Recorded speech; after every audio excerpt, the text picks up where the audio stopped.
Hello, everybody. On today's episode of The Christian Next to You, I am here with my friend Nate Miller. Nate, say hi. Hey guys. And he is going to tell us about who he is, where he's come from to now being the Christian next to you. I hope you enjoy our conversation and are incredibly encouraged by it.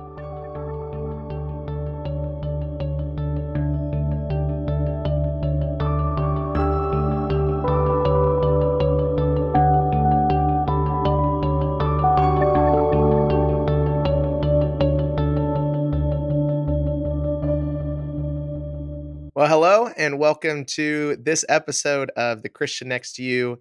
I am your host, Parker LaGrange, and I am so excited to get this thing started. I don't think there's a better way to kick it off than by inviting my best friend, Nathan Miller, to come and join us. Nate, tell everybody about who you are. Yeah, as you know, my name is Nate Miller. I was raised in the Oklahoma City area, and I now live in a little town in South Dakota named Huron. I've been in Huron for coming up on 2.5 years. I'm a minister here at the Church of Christ here. Um, I am married to my wife, Katie, and we have two twin boys named Sam and Anderson, and they are just under a year old. So I'm kind of a domestic missionary is what we call ourselves, I guess, because the type of work is not a traditional preaching position. We got here, and there was two people at the congregation, and so kind of a church plant type work mixed with an evangelist position. So yeah, that's what I do. Been here for 2 years. Went to Bear Valley Bible Institute in Denver out of high school. So that's me, I guess. Yeah, tell us just a little bit because, like you said, you're in the mission field while you're still in the United States. Just quick update. I mean, you said you were at two people when you got there. What's the church look like there now? So we got here. I say two people. There was four people that were here 10 years before we got here, but two of those people moved away. So factoring everything in, there was really two Right. people. We had a mission team of five of us at the time, and that's including children. So our first Sunday morning here was nine people. Our That's very awesome. first That's Sunday crazy. back in January of 2020. And now we've had lots of changes along the way. But right now, our Sunday mornings are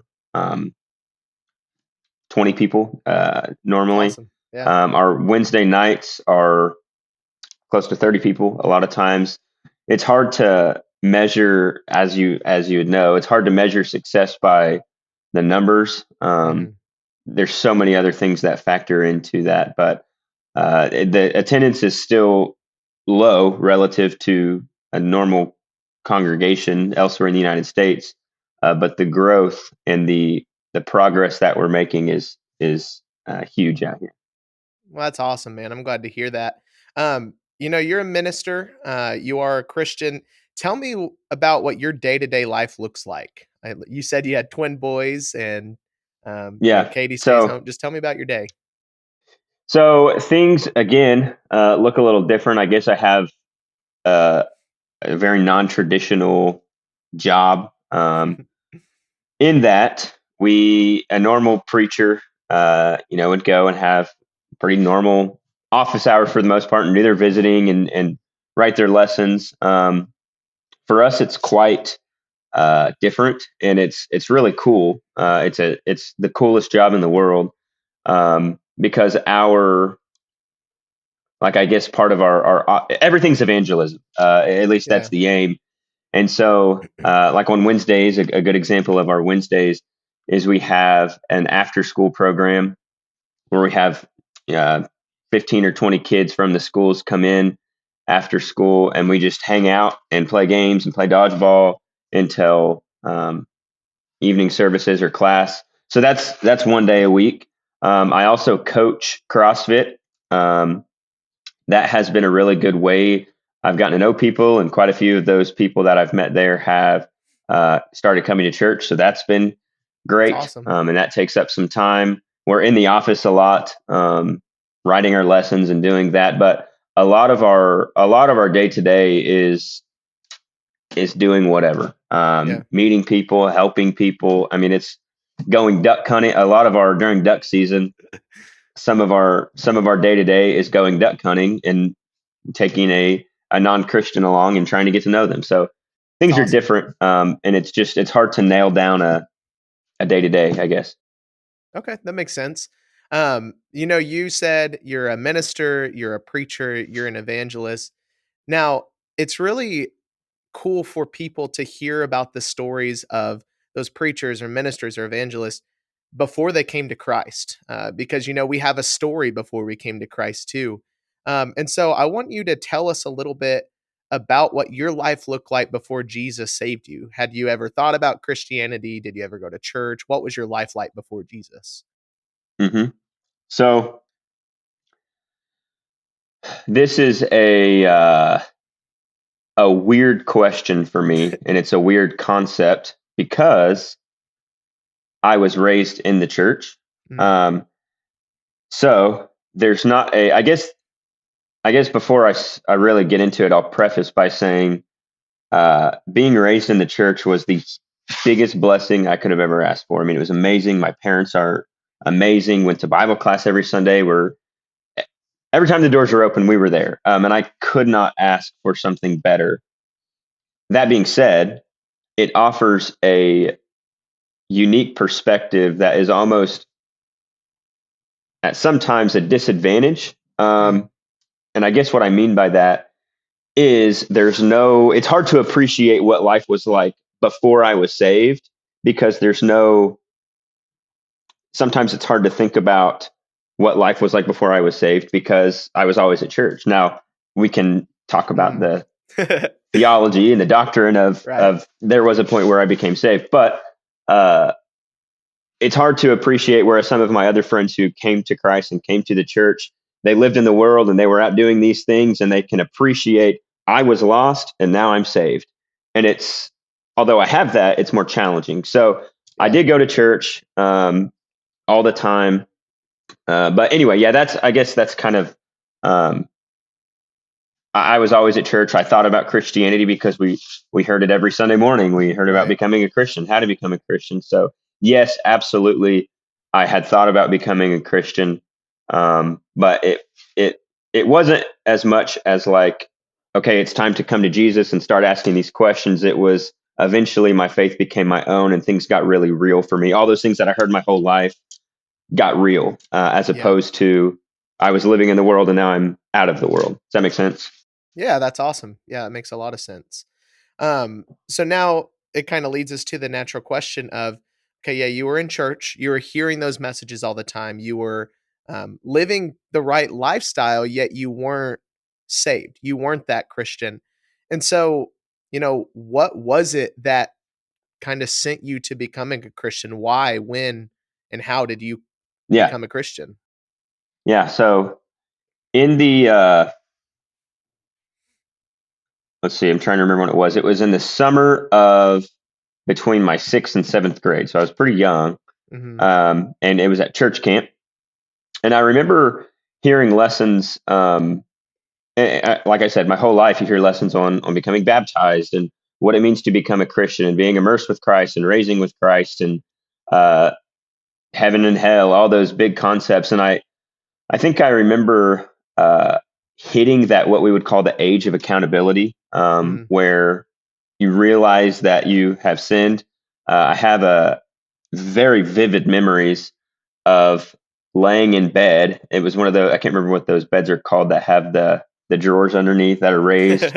Um, it was in that bed in sixth grade, and I remember just staying up at night and being scared to death, Mm, that I realized that I was not a Christian and I hadn't done what the Bible says to do to become a Christian. So I think I have a very clear point in my life where I remember hitting that age of accountability. And it wasn't long after that at church camp that I heard a very convicting message um, last night at church camp and decided I wanted to get baptized. And so that's what I did. And from that point on, things were just in my young life. I hadn't even been in middle school yet, seventh grade, and then went through high school. It was in seventh grade and high school, or junior high and high school, that I really looked back and wondered, like, I don't remember committing a sin before I got baptized. Like, I don't even know if I did I'm anything so scared of wrong. going to hell, even though I've never done anything wrong. Or yeah, Yeah, yeah, I know what you mean. like I got into junior high and high school, and then I realized what sin actually was and how deep into sin you Yeah. can get. And I looked back on that, and I always had kind of had questions. Hmm. Then I went to Bear Valley Bible Institute, graduated high school, and went to Bear Valley Bible Institute. And I was sitting in class, and at Bear Valley, of course, we were immersed in the Bible and immersed in these theological discussions and talking about what being a Christian is. And I kind of had a realization that maybe I didn't fully understand what I had done when I was young. Um, and I texted one of my I was in class, and I texted one of my friends, Tyler King, and I was sitting in Dave Chamberlain's class, and again I had one of those moments that I had sitting in my captain bed. That's what it's called, in my captain bed in sixth grade. Nice. And I was like, dude, I'm uh, kind of having a hard time with this, because I knew he had a similar experience. He got baptized young, got baptized again whenever he was older and more mature. So I asked him, and he said he had a similar experience. And Mm, whenever he was young, he got baptized because he was scared of going to hell, because that's what he knew that the Bible taught. right. But it wasn't until he was older he understood what sin was and what the commitment aspect of it was. Um, so that day, Tyler King baptized me. And it was the reason I got baptized a second time. I do believe the first time I got baptized, I was just kind of getting dunked in the swimming pool, because I was scared of going to hell And that was a real at Bear conviction. Valley. It absolutely Yeah, was. It yeah. absolutely was.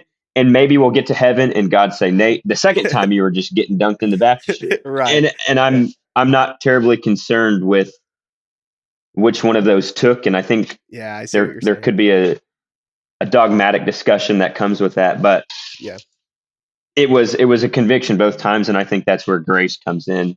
Oh, yeah. And anyway, so I had a realization because I was so immersed in God's word, and I had lots of that was kind of the aha moment where I said, "Man, I don't just need to get baptized so I don't go to hell. I need to be baptized because I am raising a new creature with Christ."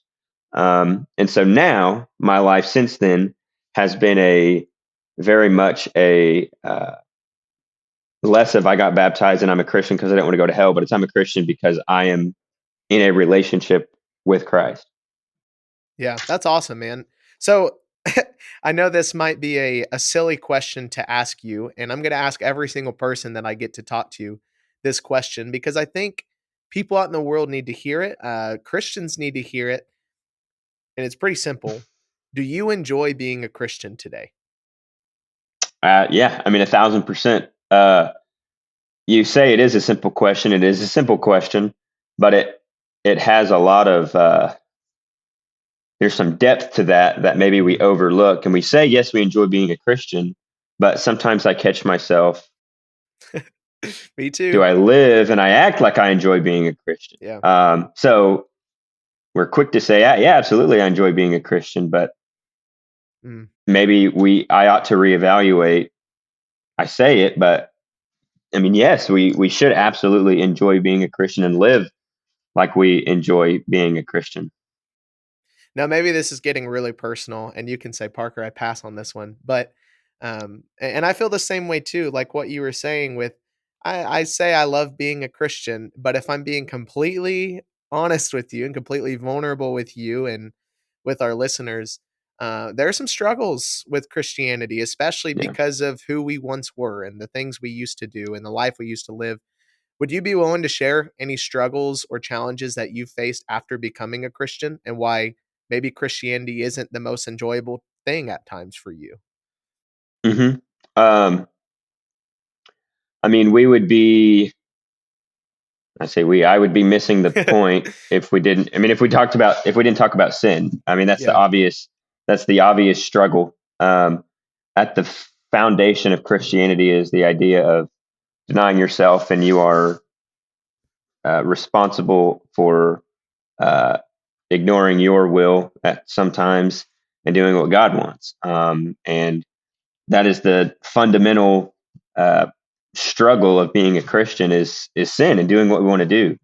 Um, so that's, I mean, one is a continuation of just because I'm a Christian now does not mean sin stops. right, Um, so that's one. Um, Maybe another struggle is uh, not necessarily things that are inherently and categorically sinful, but just distractions. I've noticed that that is a huge struggle for me. Is, I mean, Facebook is not categorically inherently sinful, but man, it's a distraction. And video games and sports and all these things that are not sinful, but take hours and hours away from spending time with God. So just being distracted and these things that rope us into being to just wasting time mhm, in these earthly things is I would consider one of my biggest struggles. Is just, and my wife would agree, scrolling on Facebook is a huge struggle of mine. gotcha. Um, and then I think as I was thinking about this, what are some of my struggles earlier?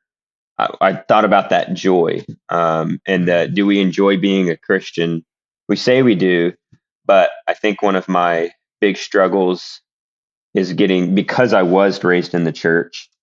Again, even though that was one of the biggest blessings I could have ever asked for,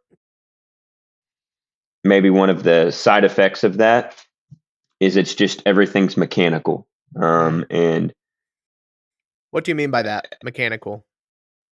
Like I going guess through the just going through the motions? motions. Yeah, Yeah, I'd say there's no heart in it. That if we're not careful, that's something right, that I yeah, I really do struggle with if you come to worship, because that's what I've been doing since nursery. You're going to the nursery, and so we yeah, go to Bible class and we go to worship and we do this and we do this and we do this, and we have to be very, very careful and remind ourselves and spend lots of time with God. Make sure that we're not so stuck in the mechanics of Christianity and the going through the motions that we never develop a relationship with God. And that's still something I'm working on today. And just the even being a minister, this is a new struggle that I've realized being here, that has really been brought to light lately is is studying my Bible and being a preacher and going to worship. Do I do that just to do that, or do I do mhm, that to arrive at an actual relationship, a prayerful and communicative relationship with Jesus? yeah, Um, so I'm trying to pray more and really have more of a relationship again, which I wonder if one of the side effects of having done it for so long, that is a, again, it's not an issue. It's an amazing thing that I was raised in the church. But yeah, you know what I'm saying. no, I know exactly what you're saying, and I think everyone else does too. Man, thanks Mhm. for sharing that. I mean, that's that's personal and that's just getting real. I think we need to do that more often, to be honest, because I think Yeah. there are many people that will listen that go, "Wow, I feel that. I can really relate with Hmm. that." Especially people who have been in the Yeah. church for their whole lives or have been in it in so long.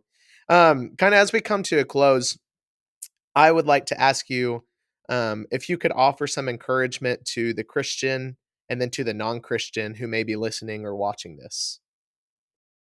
Yeah. I think maybe to both, I would say the same thing, but maybe obviously different applications. Is, I guess the overarching thing I want to say is to just get uncomfortable. Like that would be my encouragement is get out of your comfort zone. And to the non-Christian, that looks like ask questions, and maybe you are on the verge of asking those questions, on the verge of wanting to ask a friend who you know is a member of the church, or and if you're right there, just take that step out of your comfort zone, and you will not regret it at all. Um, and then to the Christian, the same thing is get uncomfortable, and what that looks different. Looks like growing and developing relationships and appreciating, stepping out of your comfort zone, learning to grow, studying more and praying more, and getting out of the um, maybe the routine, the spiritual routines that we're in. Yeah. Um, so yeah, try and step out of your comfort zone, because I think for a long time I have been, I don't want to say dead, but been uh, a zombie of some sorts in my comfort zone. And it coming, I'm not saying you have to move to Huron, South Dakota to get out of your comfort zone. Right. You can do it at your own home, but try and do things to push yourself out of your comfort zone. Because man, I'm struggling with that daily. So Mm. I think a lot of times when people think about trying to have a better relationship with God or finding God in a deeper way, they're going to go to the mountains, or they're going to go out to the ocean and the mhm, forest and go and look at all these huge things that God has done, these huge creations. But man, kind of like what you were saying, I think one of the most amazing ways we can see God at work is by looking at the Christian next to you, by looking at the person next to yeah, you, and seeing that everyone has a different story, seeing that there are people who have lived in their comfort zone for their whole life who are trying to get out of it and maybe need you to ask them those questions to help them get out. And so thanks for saying that, man. I yeah. really appreciate that. You have anything else you want to share with the group that's listening here? Well, I mean, not really. I guess just an expansion on you were talking about that is maybe another thing I would add to the encouragement is to really appreciate, goes right along with this podcast, appreciate the Christians next to you, appreciate the church. I'm convinced that there is so much beauty, or I know for a fact that there's so much beauty in the church that we overlook. If we look at, I mean, I feel like I'm just preaching right now, and I don't want to do that. If we look at Ephesians 3, I know you wrote a lesson on this. We've talked about this a lot before. The the spiritual beings look at the church Mm, to see God's infinite wisdom. And we go to the church every day and we're like, here at church again. yeah. But meanwhile, angels and demons are looking at the church saying, that right there shows God's wisdom. And I don't think I still don't know if I fully appreciated it, but Mm, I certainly didn't appreciate it until I came out here. And there's only, we got here and there was 4 people, and we have worship with 20 people, and the next church is 60 miles away and it has 15 people.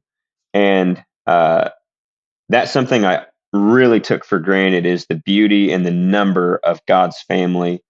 And every once in a while we'll get together like at an area wide thing, and this congregation of 10 from an hour away and this congregation of 30 from an hour away will all finally get together, and there's 100 people there, and it's like incredible, how yeah. much I can we imagine. take for granted the beauty of God's people. So really, I mean, digging into this podcast of the Christian next to you is, I think I being at a place where the church is so scarce. This is an awesome idea and a huge thing that I'm thankful for, to learn about people whenever there's not as many of them out here. So Yeah. anyway, appreciate God's family. Yeah. Well, cool, man. Thanks for that. I kind of want to take this time to maybe get away from the official questions that I've sent you, and just kind of share with the people our relationship, because we've got a Hmm. we've got a funny, unique relationship. Obviously, we grew up with each other. We just have so many memories with each other. But anytime anyone asks me about you, dude, I can't help but tell them about the potato story. Um, Yeah, that's the me first thing that came to my mind.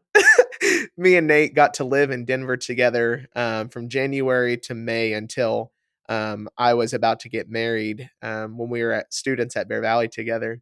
And maybe we don't have the full time to tell the whole story, but maybe reach out to Nate and ask him about that, or reach out to me and ask us about that. Because, oh, dude, I'll never forget that. So, Yeah. um, I guess in summary, the smell of rotting potatoes is brutal. the utmost worst story, or the utmost worst smell. Yeah, you can imagine.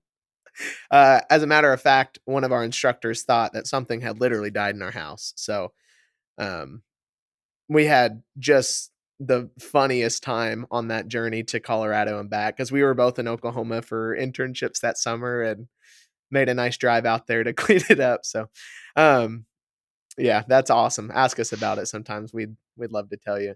Nate, dude, thanks so much for joining me. Thanks for being open and honest. I think that's what's going to help this kingdom grow. I think Mhm. maybe someone who's been in the church for a long time can listen to that and relate with you in some way, and hopefully something you said can make a difference. The Spirit will work to help make a difference in their life, and hopefully a non-Christian who's listening to this will listen to the impact that God's family has on this world. You know, God calls us to be active. He calls His kingdom to be a kingdom that is always looking to add someone else to it. And so, I obviously have been praying so much that that's what this podcast will do. And maybe, and Lord willing, through this episode, someone might come to that realization and want to be a part of that family that we've been talking about. So, well, everybody, thank you so much for joining us and listening. If you have any questions or comments, I'll be making an email for this that you can message into and ask questions or just submit some feedback. If you don't mind leaving this podcast a good review or maybe a nice comment, that would go a long way as well. Thank you so much for joining us on The Christian Next to You, and we'll see you in the next one. So yeah.